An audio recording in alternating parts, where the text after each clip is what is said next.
Kurt Andersen, Evil Geniuses, The Unmaking of America, A Recent History.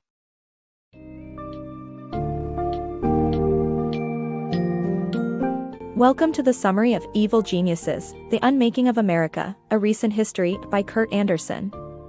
In this book, Andersen explores the path that led America to its current state of nostalgia and stagnation, where progress seems to have come to a halt. He examines the decline that started toward the end of the 20th century and exposes how the right-wing elite engineered an economic counter-revolution, seizing the opportunity provided by the growing nostalgia for an idealized past. The author also discusses the impacts of this shift on society and the need to reform and move forward to safeguard a prosperous future.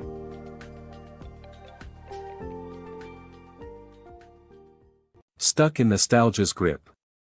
America, the land of progress, has seen a decline in innovation and modernity since the end of the 20th century. While adopting a penchant for nostalgia, the country has become stagnant in music, fashion, and design, also leading to a crippling effect on economic and political growth. For America to tackle the challenges it faces today, it must break free from the paralyzing grip of nostalgia and once again, look forward. For much of its history, America symbolized a land of new beginnings, casting off the old world to embrace the future. With the birth of innovative religious movements, groundbreaking inventions, and enterprising ventures, America stood at the forefront of progress. As the 20th century unfolded, the country continued evolving, fostering space exploration, the civil rights movement, and the rock and roll revolution. However, the relentless drive towards modernity seemed to have screeched to a halt as the 20th century drew to a close. Author Kurt Andersen first observed this change in 2007 while examining a photograph from 2 decades prior. Surprisingly, he saw little difference between the 1987 fashion and trends and those of 2007. A deeper dive into aspects such as automobiles, music, and design revealed a distinct stagnation, with the exception of advancements in mobile phones and computers. This marked departure from the innovative spirit of the 20th century can be attributed to America's growing fondness for nostalgia. As early as the 1970s, the public began to crave the simplicity and stability of an imagined past. Films and TV series like Grease, American Graffiti, and Happy Days painted idealized versions of the 1950s and early 60s, catalyzing widespread nostalgia for that era. Today, this retro fixation continues, as fashion, music, and design consistently revive and recycle styles from various points in the 20th century. But why is this trend important? The nationwide dalliance with nostalgia represents more than a cultural idiosyncrasy, it points to an economic and political standstill. America, ensnared in a time warp, struggles to confront the pressing issues of our age, such as climate change and social inequality. For America to overcome its challenges and thrive once again, it must break free from nostalgia's grasp and restore its focus on the future. It is only through this renewed drive towards progress that the nation can successfully delve into the uncharted territory of the 21st century and beyond. Nostalgia's role in economic shift. America was transformed into a modern, center-left country following the introduction of President Franklin D. Roosevelt's New Deal in 1932, which provided security and relief to citizens. The subsequent liberal reforms during Lyndon B. Johnson's presidency seemed to push the economic right into irrelevance. However, the economic right cleverly utilized nostalgia to revive and infiltrate mainstream politics. Barry Goldwater's presidential campaign strategy hinted at this tactic of utilizing memories of a simpler past, but it was Ronald Reagan's 1980 campaign that successfully harnessed the power of nostalgia. As a result, Reagan's victory opened the door to conservative economic policies favored by the right-wing elites. The United States emerged as a modern, center-left nation after FDR's New Deal policies provided economic relief and stability to millions of Americans. By LBJ's time in office, a wave of liberal reforms took hold, and the economic right seemed to be fading. Those who advocated for cutting taxes for big businesses or reducing welfare programs were relegated to the fringes. However, the right saw an opportunity to stage a comeback, using nostalgia to sway public opinion. Right-wing elites, fearing they would lose their privileges during the social turmoil of the 1960s, observed the public's desire for a simpler past. Barry Goldwater's 1964 presidential campaign subtly utilized nostalgic imagery, but his loss to LBJ kept this tactic from being fully realized. Ronald Reagan managed to masterfully harness the power of nostalgia during his 1980 presidential campaign. Instead of elaborating on his right-wing economic policies, which were unpopular amongst the majority of Americans, he painted a picture of an idealized past. As a former Hollywood star, Reagan himself embodied this idyllic vision of America, which strongly resonated with voters. Reagan's strategy played on the warm, nostalgic memories of white picket fence America, characterized by sprawling lawns, quaint homes, and neighborhood newspaper boys. This appealed to voters' emotions and ultimately overshadowed their disagreement with his economic views. Consequently, Reagan won the 1980 election, paving the way for the implementation of the conservative economic policies that right-wing elites had eagerly awaited. It was the power of nostalgia that opened the door to the economic right, changing America's political landscape. Pioneers of the economic right. Milton Friedman and Lewis Powell were two pivotal characters in the resurgence of the economic right during the 1970s, shaping the course of American politics and economics for the next several decades. Friedman's provocative essay advocating for profit as the sole responsibility of business resonated with wealthy businesspeople, while Powell's blueprint for a well-funded right-wing lobbying machine helped establish the dominant form of political campaigning in the United States. During the 1970s, two men stood out as instrumental to the resurgence of the economic right: Milton Friedman, a University of Chicago economist, and Lewis Powell, a prominent lawyer from Virginia. Their distinct yet powerful contributions brought forth a new era of political and economic development in America. In 1970, amid the seemingly omnipresent progressive ideologies, Friedman published a potent essay in the New York Times Magazine titled "The Friedman Doctrine: The Social Responsibility of Business is to Increase Its Profits." This piece boldly argued that a business's sole responsibility is to accumulate profit, dismissing any notions of social responsibility as a mask for anti-capitalist sentiments. This viewpoint offered a refreshing contrast to the prevalent progressive thought, garnering support from wealthy CEOs and businesspeople who were weary of the liberal ridicule.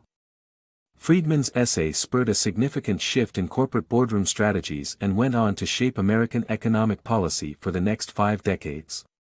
Notably, his ideas influenced future Republican President Ronald Reagan's policies, further amplifying the impact of his work on the economic rights revival. Lewis Powell also played a pivotal role in the economic rights re-emergence, responding to the anti-capitalist mood of the 1960s by submitting a plan of action to the U.S. Chamber of Commerce in 1971. Powell aimed to counter left-wing subversion by infiltrating and influencing academia, media, politics, and the legal system. He proposed unprecedented campaign budgets, calling for corporations to donate and fund think tanks, academics, and sympathetic journalists to promote right-wing economic ideology. Powell's plan marked the onset of well-funded lobbying campaigns, a staple in American politics throughout the following decades. His vision would not only redefine United States political campaigning but also solidify the economic rights position in the American political landscape. Both Friedman and Powell, through their respective yet complementary efforts, played vital roles in the march of the new economic right. Together, they fostered an ideological shift that continues to impact American politics and policy to this day. Adopting strategies for power. When reflecting on the radical 1960s, it's easy to imagine vibrant scenes of hippies at Woodstock or student activists protesting government actions. Interestingly, the conservatives who initially opposed these movements eventually adopted similar strategies and ideologies to gain power themselves. By embracing the ultra-individualism, government mistrust, and victim mentality of their opponents, the political right found new ways to connect with the masses and drive a libertarian agenda emphasizing personal freedoms and deregulation. As the 1960s progressed, a growing number of young people began rejecting the conformity of post-war America in favor of radical self-expression. They sought their own truths and explored their unique identities, typically through psychedelic experiences and anti-establishment movements. Realizing the influence of these cultural trends, prominent right-wing figures like Milton Friedman encouraged their followers to embrace individualism as well. Friedman convinced them that pursuing wealth and profit without social responsibility was not only acceptable but commendable. Like their anti-establishment counterparts, the rising political right appropriated another key sentiment of the 1960s, the widespread mistrust of government. Spurred by events like the Vietnam War and Watergate scandal, public faith in authority figures and institutions rapidly declined. Instead of resisting this skepticism, conservative proponents capitalized on it to further their libertarian ideals. They pushed for minimal state intervention in citizens' lives and urged widespread deregulation to enable businesses to operate freely. Ronald Reagan famously summarized this view during his inaugural address, stating, "Government is not the solution to our problems, government is the problem." By aligning with popular sentiments, conservatives created a strong connection with the disillusioned public.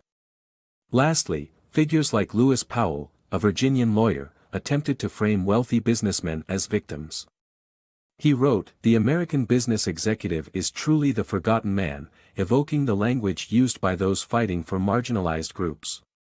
These tactics might have seemed cynical, but they proved remarkably effective in promoting the right's agenda. By adopting the strategies of their political opponents, conservatives discovered powerful means of resonating with a wide audience, ultimately leading to their significant victories in the 1980s. This adroit adaptation not only highlights the importance of understanding your opponents but also underscores the game-changing potential of an open mind.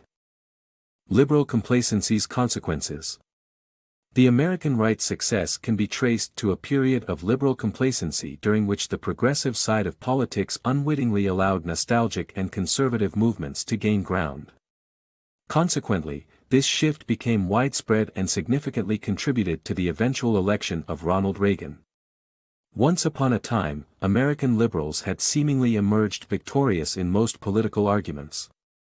The New Deal's values of secure employment, robust labor unions, and assistance for the needy were deeply ingrained in the American psyche. Despite race, gender, and sexuality issues still needing to be addressed, progress was on the horizon. However, after the 1960s, American liberals grew complacent, leaving a dangerous opening for the political right. Nostalgia seeped into society, drawing people from both ends of the political spectrum. The 1980s saw many individuals, including affluent liberals, adopt past fashions and customs as quirky revivals.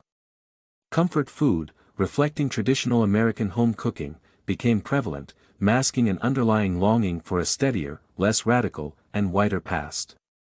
This nostalgic sentiment was epitomized by the popularity of the official Preppy Handbook, a satirical yet influential portrayal of upper-class white college students. As liberals ironically embraced such traditions, it paved the way for right-wing leaders like Ronald Reagan to capitalize on that yearning for times gone by. Unwavering support for labor unions waned, with some liberals disillusioned by their lack of progressiveness towards minorities and women.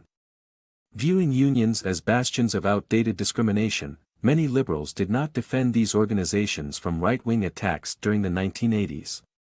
Consequently, another line of defense against corporate elites disappeared. In an attempt to appear open-minded, several liberal outlets and institutions accommodated right-wing thinkers. The New York Times hired William Safire, Richard Nixon's right-wing speechwriter. Harvard employed Robert Nozick and Martin Feldstein, two prominent new right-wing figures. Moreover, Milton Friedman and Friedrich Hayek, two champions of conservative economics, were awarded Nobel Prizes. As a result, right-wing voices infiltrated the liberal mainstream. When Ronald Reagan was elected president, the extent of this complacency became apparent. The absence of resistance to his radical reforms attested to the extent to which liberal complacency had allowed conservative ideologies to permeate society. The underlying lesson remains valid today: an unguarded moment in politics can lead to unintended consequences and shifts in power. Lingering legacy of 1980s capitalism. The 1980s marked a pivotal era in American history, when unbridled capitalism was unleashed, transforming the nation's political and economic landscape. The consequences of this shift in policy and values, championed by the economic right, continue to reverberate today through lasting changes in regulations, business norms, and the legal system.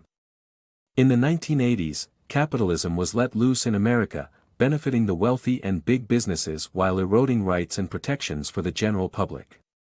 This radical shift occurred following the election of President Reagan, who championed the pro-capitalist ideas of figures like Milton Friedman. Attitudes towards greed and big businesses underwent a metamorphosis, evolving from skepticism and caution to celebration and deference. This shift was the result of a meticulously orchestrated campaign launched by the economic right in the 1970s, targeting academia, media, politics, and the legal system. By the 1980s, their influence had seeped into the public consciousness and began to manifest in tangible ways. One subtle but significant change was the Reagan administration's neglect of updating codes and regulations. This omission led to the turning of a blind eye to labor law violations, the allowance of CEOs to be exempt from counting gifted company stocks toward their salaries, and adjustments to tax legislation that protected the wealthy from contributing more to Social Security taxes.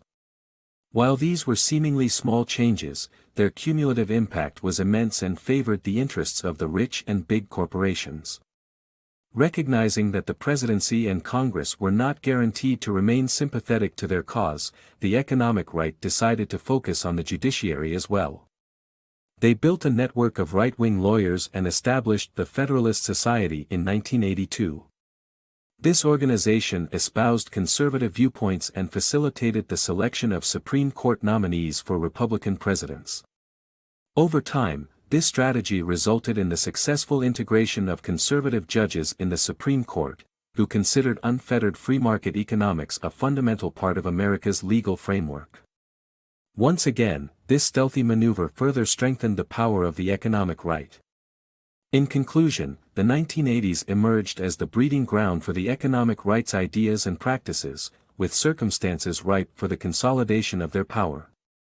The era's legacy persists today, as the United States continues to grapple with the lingering effects of this monumental shift in policy, values, and norms. Birth of Financialization.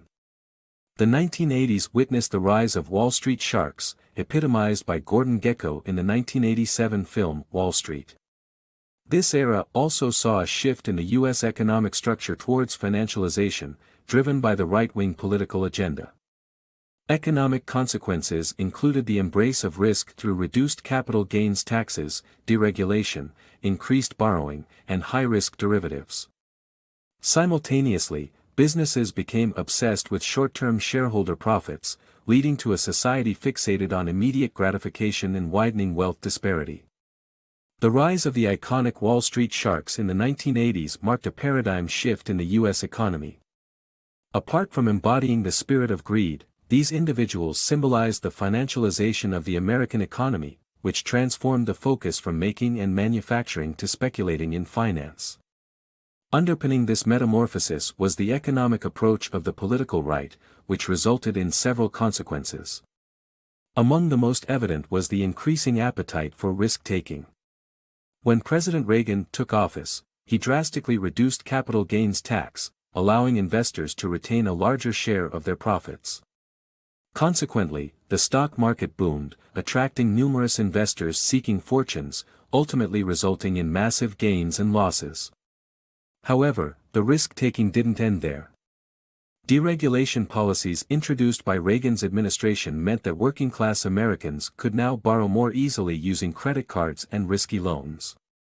This development, in turn, plunged many people already living on the edge into immense debt. Furthermore, deregulation facilitated even riskier financial endeavors in the latter half of the century. Financial instruments such as high-risk derivatives, which were increasingly detached from tangible businesses and commodities, gained prominence during this period. Businesses also underwent significant changes during the financialization era, becoming increasingly fixated on stock market performance. The concept of shareholder value gained importance, causing companies to prioritize short-term shareholder profits at the expense of long-term stability. Essentially, the financialization of the 1980s redefined American society, converting a nation known for innovation into one preoccupied with instant gratification. The drive for quick profits in a speculative market led to soaring debts among ordinary citizens and further enriched the wealthy, transforming the once manufacturing powerhouse into a sprawling financial casino. Dystopia or Reformation, America's choice. America must undergo drastic reforms to avoid a dystopian future caused by growing inequality and automation. Otherwise, citizens will face an increasingly precarious existence lacking secure work, housing, and healthcare. Instead of allowing the elite class to benefit disproportionately from automation, technology can be harnessed to free people from mundane jobs and increase overall wealth. One solution is the implementation of a universal basic income, similar to Alaska's oil dividend, which has been demonstrated to improve living conditions and foster economic growth. Ultimately, America can either continue down a detrimental path or embrace bold reforms and face the future head-on. In recent times, a vast number of Americans struggle to find secure work, affordable housing, and reliable healthcare. If the country persists in empowering corporations without considering the consequences, a dystopian future may be inevitable. However, a brighter alternative exists. Instead of automation benefiting only the elite, technology can be utilized to liberate individuals from monotonous jobs and distribute wealth more evenly. Already, companies like Amazon and Walmart use automated assistants in their warehouses, conducting tasks more efficiently than humans. The rise of automation could lead to increased productivity, generating national wealth that ensures every citizen leads a secure and contented life. One way to achieve this is by implementing a universal basic income, providing a monthly sum to each American, mitigating the impact of the automation revolution. The Alaskan oil dividend offers a glimpse into the possible outcomes of such an initiative. Though not precisely a universal basic income, the dividend grants each Alaskan a variable sum based on the state's oil profits. The results have been overwhelmingly positive. Recipients don't stop working, they often find more employment, particularly women with children who can now afford childcare. Additionally, the extra income leads to healthier citizens, lower child poverty rates, and fewer underweight newborns. A third of Alaska's native citizens have risen out of poverty thanks to this support. Faced with two options, maintaining a regressive economic system or adopting transformative reforms, America must decide. It's time for the nation to confront the future and choose the path that ensures prosperity and progress for all.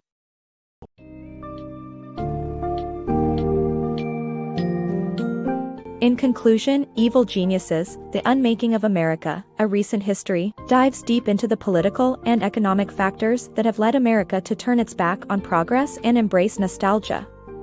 Andersen delves into the tactics of the right-wing elite, such as leveraging nostalgia to gain power, and the complacency of American liberals that allowed these changes to unfold. The book underscores the impacts of the financialization that started in the 1980s and how it still affects the nation today. Finally, Andersen offers a choice between the dystopian future that could result from continuing on this path and a hopeful alternative that requires significant reform and a return to forward-thinking progress for America.